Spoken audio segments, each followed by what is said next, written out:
Good evening, everyone, and thank you for tuning in. This is Heather Carlisle. Welcome to my live question and answer broadcasts. You can type your questions in this little thing that says Top Chat, and I will hear or see whatever it is that you're asking me. At any rate, it's exactly 5 years and 5 months tomorrow from the day when my husband Jack put my previous YouTube videos on YouTube and people were able to watch them. So it's time for me to start again with a whole new menu of things that I've learned. Some of the things that I used to talk about, I've changed. And the one that I'm most responsive to is the one video on my channel that has over 58,000 views. It tells me what people are looking for and what they need. And so therefore, it's the title of my first book, Rebuilding Trust, How Couples Can Start Over. Sometimes it's couples, sometimes it's friends, but the typical difficulty that people ask me about is they betrayed the trust of their partner, their spouse, their intimate relationship person at home. And sometimes it's been an affair, an emotional affair, or just not showing up for the marriage or the family. And so I've been working with couples all these years, of course. And one of the things I tell them is, I will fight for your marriage or your relationship even when you can't. And I won't stop until you tell me to quit.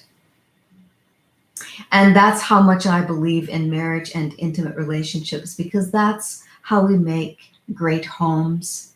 And that's how we help our kids grow up healthy and happy so that they can have a great life and a great home themselves. So tonight, I wanted to introduce my new book. There are 3 phases for rebuilding trust. Number 1, you have to return to the relationship. And that means letting go of the previous, whatever it was that was the betrayal. And number 2, adjusting to the loss. Because the truth is, once there's been a betrayal in a relationship, the relationship, it will never be the same. And in essence, it's in the past and it's done, it's gone. In a certain way, it's been broken, sometimes even destroyed, which means if we want to rebuild trust, we're rebuilding a whole new relationship. That can take some time. And that's the second phase, which is partly grieving, and I call it adjust. We need to adjust to the loss of the past and the beginnings of what are we going to start over as, which leads into the last piece, which is rebuild. Rebuild a marriage consciously. And of course, my book on marriage is called Designer Marriage. And if you want to start over, it's a good idea to design it and not just repeat the things that you learned from the past.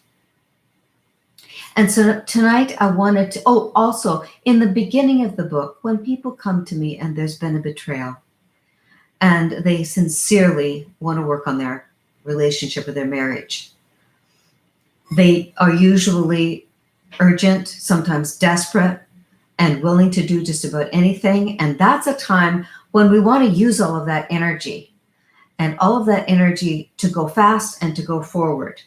So in the beginning of my book, I have a quick start. Things that I teach people at the very beginning of rebuilding trust to take huge steps forward to start working, in essence, side by side, even though the trust isn't completely rebuilt.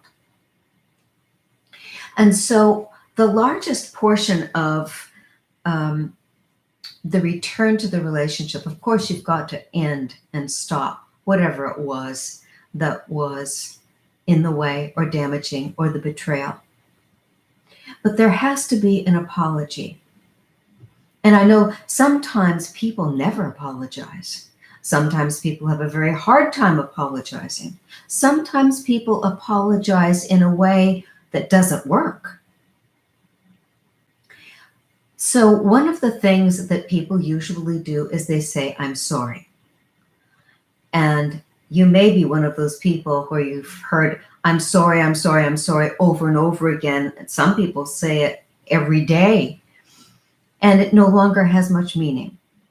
It may be sincere, but if you're having to say you're sorry all the time, then there's something that you're not really sorry about, or you would have changed it. So I created a clear and concise model to help people move through apology so that they know that what they're doing is going to be effective. And of course, I've researched apologies from many different experts.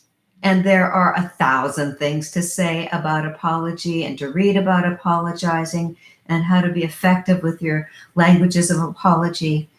But usually what people really need is something that's clear, that they know is effective. They're not going to waste their time. So this is my model for apologizing effectively. And if you email me, I will be more than happy to send you a copy. And my email is just my name and my website. It's heather@heathercarlisle.com. And if you can't remember that or can't write it down, just go to my website, which is my name, heathercarlisle.com. And thank you for tuning in tonight. It's always my joy to teach and to share the best that I have to offer. So the 4 steps of apology are feel it, say it, fix it, and forgive it. So feel, say, fix, forgive. So I'm going to go through just that with you. Feel it. If you don't feel like you've done something wrong, then the other person who has been betrayed is not going to be able to let you return to the relationship because they've been betrayed. It's important to the person who has been the betrayed, who has been blindsided or cheated on.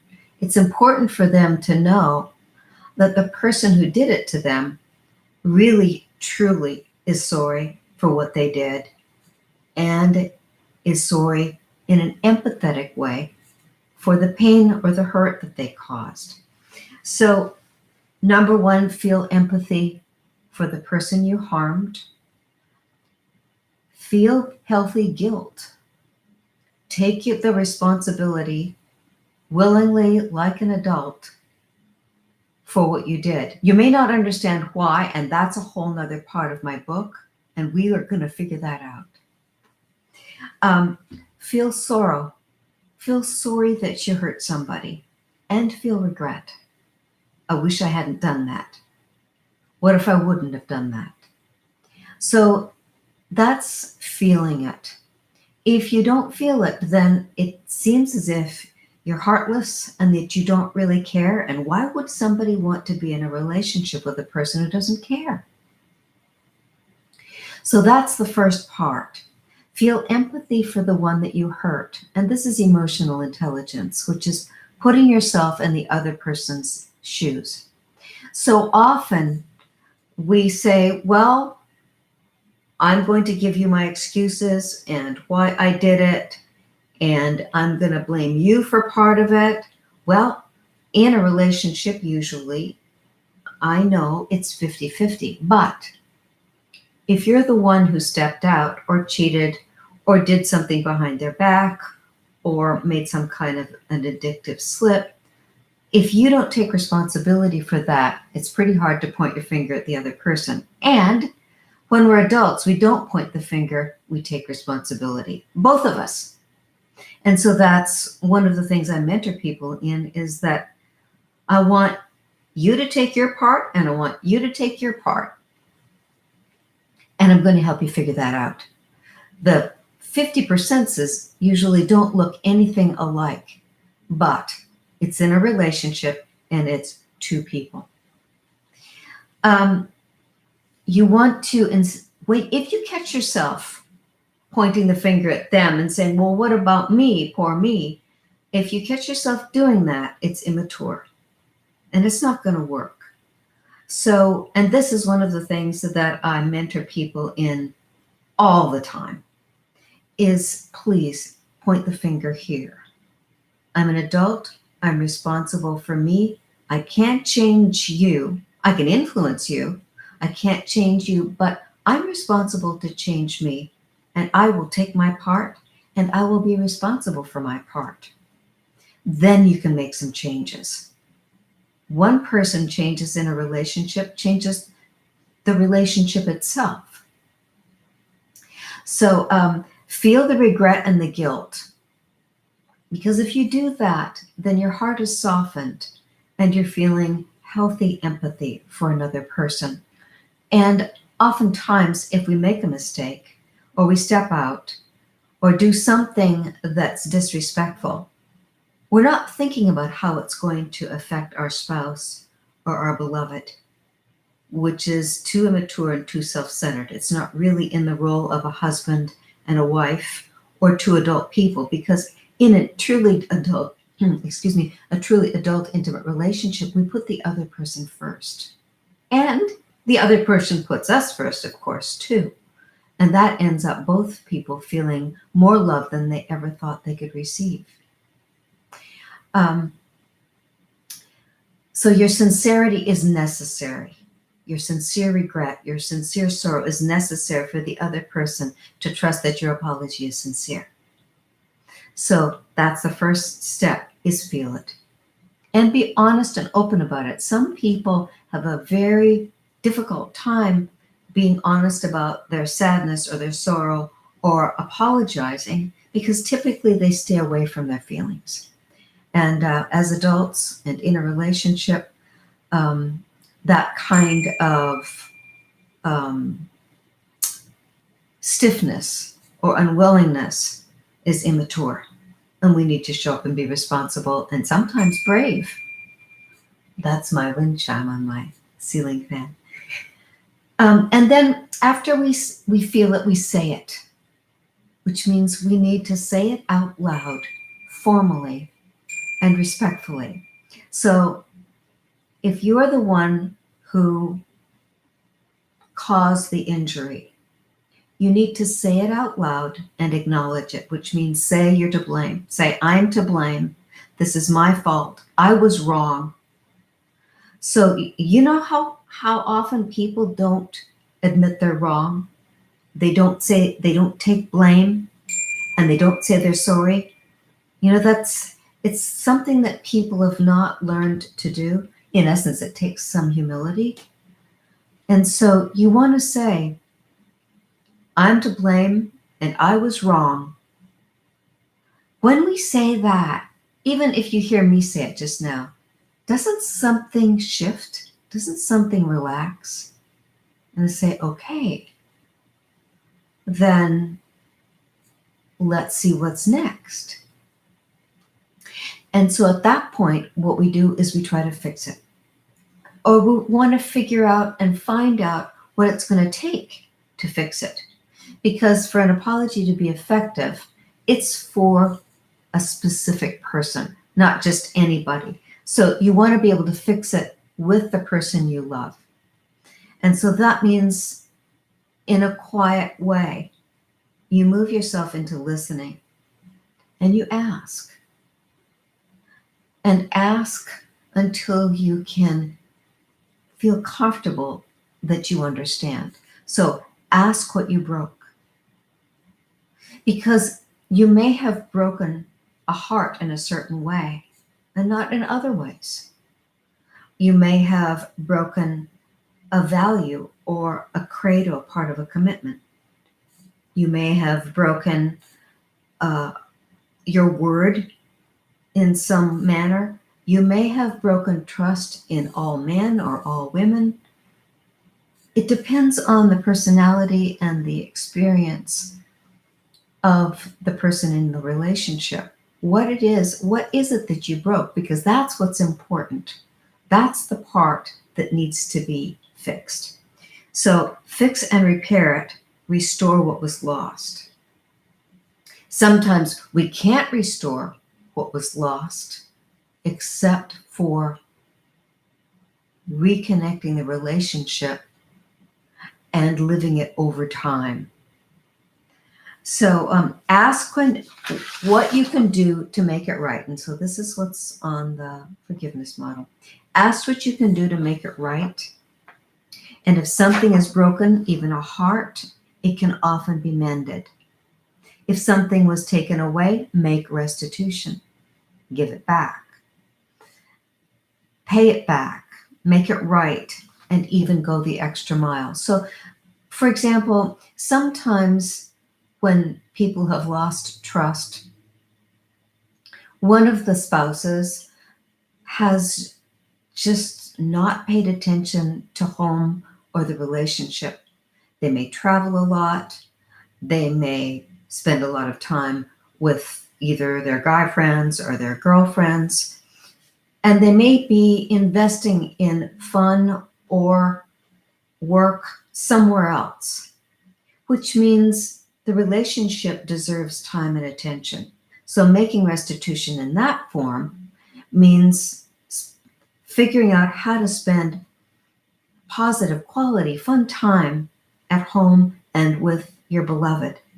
It also oftentimes, if you have children, means spending and going the extra mile with time with your kids and your whole family. So making restitution that way usually is very effective. And then the fourth part of apology is to forgive it, which means the person who has been injured needs to give forgiveness. Now, forgiveness, understand, is not a blanket statement. It's not an off-on switch like most of the work that I do as a therapist, as a marriage counselor, is not black and white. And if one piece is a black and white or an off-on or a deal breaker, there are a whole lot of other things that may not be. Or it's often on a continuum where some trust was broken and some trust is very strong and solid. So forgiveness happens over time, and forgiveness also happens because of proof. And apology is the beginning of being able to move in the direction of more and more forgiveness. But one of the things that you need to do if you've made a mistake or done harm, you've got to promise not to do it again. If you can't do that, then the trust can't be rebuilt. You can forgive to a certain degree. And even when we forgive, we don't forget. And so there's always a sensitivity that the trust might be broken again, maybe in the same way, maybe in another way. So if you want to rebuild trust, you need to be able to promise, I will never do it again. Now, if there's addiction involved, and you can imagine over the years, the dear and heartbreaking questions and letters people have written to me. And on one of them, someone confided that they promised, I should say, a promise was exacted from them to never smoke again. Well, most of us know that smoking is the hardest habit to break. And so, of course, the person who was the smoker really wanted the relationship and promised not to smoke. And then eventually started smoking again, but in secret. So exacting a promise like that is probably not going to be effective. You could ask for a promise to get treatment or go to get hypnosis or to move in the direction of stopping smoking. But when there's an addiction involved, that's a pattern that's so deep in the person that they may make a promise that they can't keep. And we don't want to do that, especially when you're trying to rebuild trust. So we need to let go of the mistake. And there may be various pieces that need to be uncovered and discussed and understood before you can completely let go of the mistake. But if you want to start over again, if you want to start rebuilding trust, it's really good to say that was in the past and we're not going to go over and over and over it again. We're going to see what we got today. So we want to be able to let go of it with the trust that we've promised to come back together and to restart. That means look ahead to start over. And you may not be in the place where you've really rebuilt this connection, rebuilt the trust completely, but there's a wonderful piece of research by my most respected colleague, Dr. John Gottman, and you probably know of him or have read one of his many wonderful books. And I rely on his research. And one of the things that's a magical little tidbit for everyone to know is that 5 experiences of being loved, 5 experiences of being appreciated, 5 positive experiences will allow us to just let go of somebody's mistake or loud voice or burst of anger or whatever it is. But if we only have 4 experiences of being loved and appreciated, and there's a mistake or a defensiveness, it sticks. So there we go. That means that if we want to move forward, especially in rebuilding trust, the more positive experiences we can have, the better we're going to rebuild trust and the faster we're going to go. So there's a kind of a caveat to that. I want people, when they're trying to rebuild trust, or working on rebuilding trust, I should say, I want them to do fun things, positive things, loving and caring things together. But it depends on what the hurt person is willing to do, because they may have felt so betrayed and so violated that they don't even want to be in the same house. So we want to build little by little by little, more and more guarantee of positive interactions so that the person who has been harmed can begin to feel a reconnection and to forgive part of it.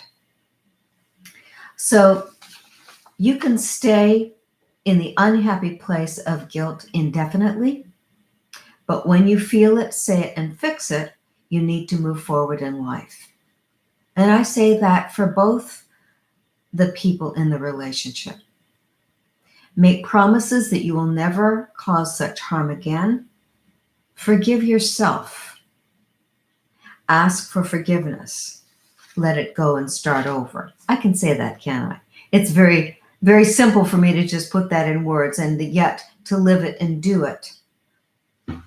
It takes more effort than you've ever probably put forth in this relationship before, which says you're willing and ready to build a relationship that's at a more mature level, that's stronger, that's more complex, in essence, more intimate. Some people are afraid of true intimacy, which is quite vulnerable, but it's also the source of more peace, more love, more fun, more mutual adventures than I think anything in the world, which is why a large part of what I do is marriage counseling. As I said earlier, if I'm helping you with your relationship, I'm going to ask both people, and I usually do this. I look at this one over here and I say, all right, if we can figure out how to get through this problem and resolve this difficulty, do you still want to be married to this person? Or do you still want to be in a relationship with this person? And if I get a yes, then it's like, okay, good. Then, okay, I'm going to talk to this person. If we can resolve or take away the difficulties in this relationship for you, Do you still want to be married to this person? If they say yes, then I say, no sweat. That's what we know how to do today. If two people do want to be married, even though they've lost so much trust, today we do know how to get you there. So one of the things in my book, Rebuilding Trust, How Couples Can Start Over, is understanding. So it's taken me all these years to, I think about it as I connect the dots. I figure out why. Because if we can figure out why and understand why there's a bump in the road, why the marriage or the relationship is just not alive anymore, why people don't feel love for each other anymore, why someone could have an affair or an emotional affair or go online and do certain things. Why? If we can understand why, then we know what to do about it. At least those of us in my profession know how to do it, what to do about it. And then we can help you rebuild trust much more quickly. So I'm coming up on the end of my half hour this evening, and I want to tell you the 3 areas where we look for understanding why trust has been broken. And so there are, and this is quite complex, there are growth problems, which means for whatever reasons, and that could be many, many things, there are certain parts of ourselves which have never quite grown up. We haven't, like the little example I gave earlier, when like a guy spends too much time on the golf course and not with his family. Well, he's not thinking about his family, he's thinking about his fun as a guy with his guy friends.